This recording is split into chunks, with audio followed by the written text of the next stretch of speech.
جس نے 4.5 پیسے کسی کے دبا لیے، لے لیے واپس نہیں کیے، روز قیامت اس کو 750 مقبول نمازیں اپنی اس بندے کو دینی پڑ جائیں گی۔ تو بھائی کسی کا حق مارنا، حدیث میں آتا ہے جس نے کسی کی 1 بالش زمین دبا لی۔ قصص الحدیث سیریز میں سے الحمدللہ اللہ کے فضل و کرم سے 11ویں اسٹوری پیش خدمت ہے۔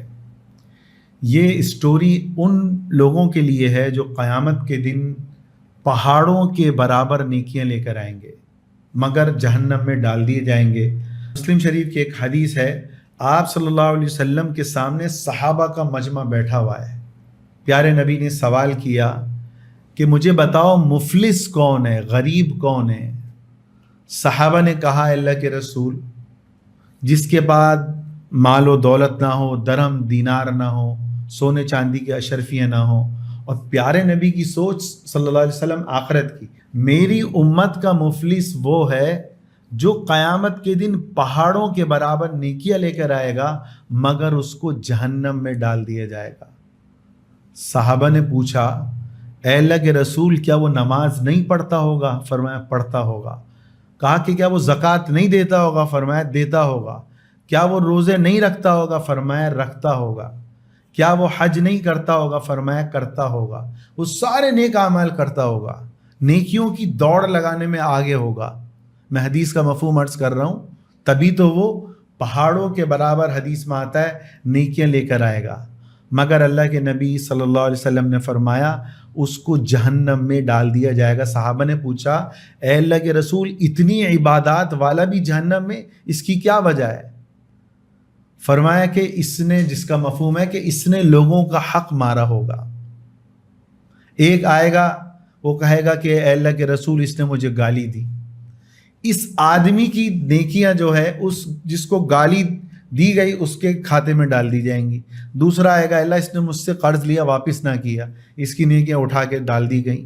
پھر آئے گا کہ اللہ اس نے مجھے تھپڑ مارا۔ میں یہ حدیث کے الفاظ سنا رہا ہوں، الگ الگ یہ سارے اللہ کے نبی صلی اللہ علیہ وسلم نے فرمائے۔ گالی ہو گئی، تہمت ہو گئی، مال لیا واپس نہیں کیا، خون بہایا، یہ حدیث کے الفاظ ہیں، یہ چاروں الفاظ۔ اس سے کیا پتہ چلا؟ گالی سے، تہمت سے، مال ضبط کرنے سے، قرض کسی کا لیا واپس نہیں کیا۔ اب کیا ہو رہا ہے؟ کسی کا جو ہے ناحق خون نکال لیا، کسی کو ایسا زخم لگایا کہ اس کا خون نکل گیا، یا کسی کو قتل کر دیا۔ اب لوگوں کو تو نہیں پتا، اب کیا ہوا جی؟ حق مار دیا، اب جہنم میں ڈالا جا رہا ہے۔ تو فرمایا لوگ آتے چلے جائیں گے اور اس کی نیکیاں ختم ہو جائیں گی، پھر بھی لوگ آ رہے ہوں گے۔ اب کیا ہوگا؟ لوگوں کے، اللہ کے نبی صلی اللہ علیہ وسلم نے پھر فرمایا کہ لوگوں کے گناہ اس کے کھاتے میں، اس کے پلڑے میں ڈالے جائیں گے، پھر لوگ آتے جائیں گے، اللہ ہمارا بھی حق مارا، اللہ ہمارا بھی حق مارا، حتیٰ کہ پہاڑوں کے برابر نیکیاں لے کر آیا۔ مسلم شریف کی حدیث ہے، اور گناہوں پہاڑوں کے برابر گناہ لے کے جہنم میں ڈال دیا جائے گا۔ یہ اس امت کا سب سے مفلس انسان ہے۔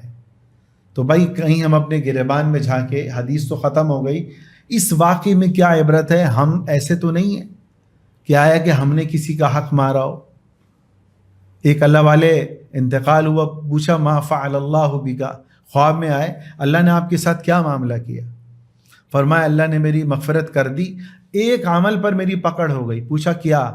کسی کے یہاں مہمان تھا، یہ 500 سال پرانا واقعہ ہے جو ابن جوزی رحمۃ اللہ علیہ نے لکھا ہے۔ کسی کے یہاں میں مہمان تھا اور دسترخوان کا اس وقت جو ہے نا کھجور کی چھال کے دسترخوان ہوتے تھے، وہ تنکا توڑ کے میں نے خلال کر لیا، اس پہ پکڑ لیا اللہ نے۔ در مختار یہ فقہ کی بڑی کتاب ہے، 15 سے 20 جلدوں کی، اس میں ایک مسئلہ لکھا ہے حدیث کے تحت، جس نے 4.5 پیسے کسی کے دبا لیے، لے لیے واپس نہیں کیے، روز قیامت اس کو 750 مقبول نمازیں اپنی اس بندے کو دینی پڑ جائیں گی۔ تو بھائی کسی کا حق مارنا، حدیث میں آتا ہے جس نے کسی کی 1 بالش زمین دبا لی، وہ 7 زمین نیچے تک اس کے کندھے پر جو ہے نا وہ زمین ڈالی جائے گی۔ ایک بندہ 100 فٹ نیچے تک کی زمین کو اپنے کندھے پہ نہیں رکھ سکتا۔ 1 بالش زمین اگر 100 فٹ تک کھودی جائے اور اس کا ایک مینارہ بنایا جائے 100 فٹ کا، وہ نہیں رکھ سکتا، تو 7 زمین کیسے وہ اپنے اوپر جو ہے اس کو برداشت کر سکے گا؟ تو کوشش کریں بھائی اگر کسی کا حق مارا ہو تو دنیا میں وقت ہے، آج ہم دے سکتے ہیں. آج ایک باپ اپنی بہن کو حصہ نہیں دیتا. مرد کے 2 حصے ہیں تو بہن کا جو ہے 1 حصہ ہے. ارب پتی لوگ ہیں، پیسہ چھوڑ کے، ارب روپے چھوڑ کے مر کے چلے گئے، اپنی اولاد اپنے ساتھ بھی نہیں لے کے گئے. کیوں؟ کفن میں جیب نہیں ہوگی، قبر میں الماری نہیں ہوگی. اولاد کو دے کے گئے کہ بھائی تو جو ہے اس پیسے کو رکھ، بہن کو نہیں دیا، اور عذاب خود بھگت رہے. انٹرنیشنل بے وقوف ہیں. یہ جتنے بڑے دماغ والے پڑھے لکھے لوگ ہوتے ہیں نا، اتنے ہی وہ انٹرنیشنل بے وقوف ہوتے ہیں. یہ مولوی جن کو یہ لوگ سمجھتے ہیں کہ یہ تو حقیر ہیں، کیڑے مکوڑے ہیں، وہ مولوی تم سے 1000 گنا زیادہ عقل مند ہیں کہ وہ اس آخرت کی دوڑ لگا رہے ہیں جہاں ہمیشہ ہمیشہ رہنا ہے، اور تم اس دنیا کی دوڑ لگا رہے ہو جو چند سال بعد فنا ہو جائے گی. آج کتنے لوگ ایسے ہیں جو بجلی کی چوری میں ملوث ہیں. پورا علاقہ بجلی چوری کر رہا ہے. میں گوٹھوں کے نام لے سکتا ہوں، اے سی دھڑا دھڑ لگے ہوئے ہیں، اور کتنے ایسے مل مالکان ہیں. یہ پوری قوم کا حق ہے. قیامت کے دن آپ کس کس کو نیکی دے سکو گے؟ ہماری فیلڈ میں آپ آ جاؤ، زعفران میں آپ 2 نمبری دیکھ لو. جو ہندوؤں پہ زعفران چڑھتی ہے وہی جو ہے نا بازار میں بک رہی ہوتی ہے مکس ہو کے.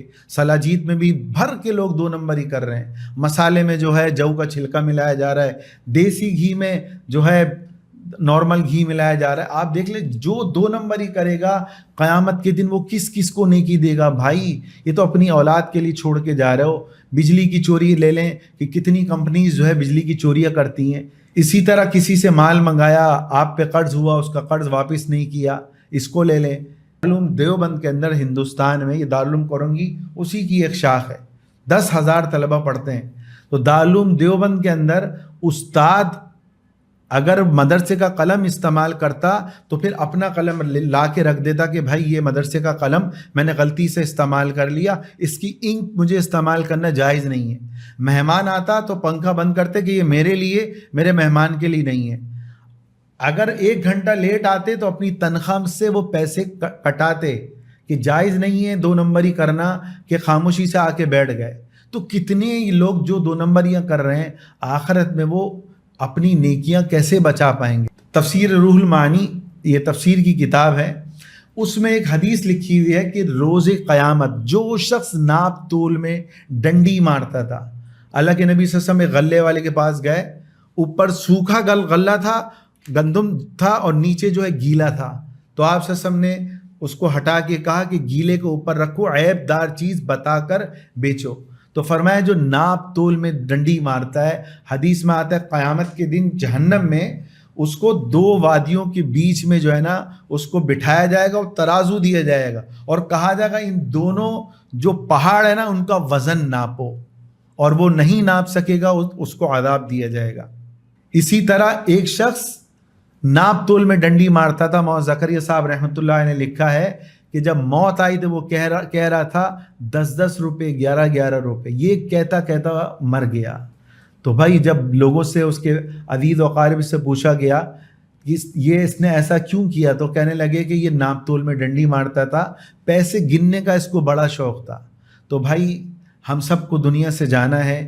یہ حدیث کا یہ جو واقعہ اللہ کے نبی صلی اللہ علیہ وسلم نے بتایا یہ ہماری عبرت کے لیے. اگر اس سے آپ کو فائدہ ہوا ہو تو کوشش کریں صدقہ جاریہ کی نیت سے اس کو زیادہ سے زیادہ پھیلائیں، اور کوشش کریں اگر کسی کا حق مارا ہو تو اس کو لوٹانے کی کوشش کریں. اگر لوٹا نہیں سکتے تو اس سے معافی مانگ لیں، ورنہ ہزاروں نبیوں کے برابر بھی عبادات لے کے جائیں گے تو جہنم میں جلنا پڑے گا. یہ بات لکھ کے رکھ لیں، الا یہ کہ اللہ کو کوئی ادا پسند آ جائے. اللہ تعالی ہمیں عمل کرنے کی توفیق عطا فرمائے.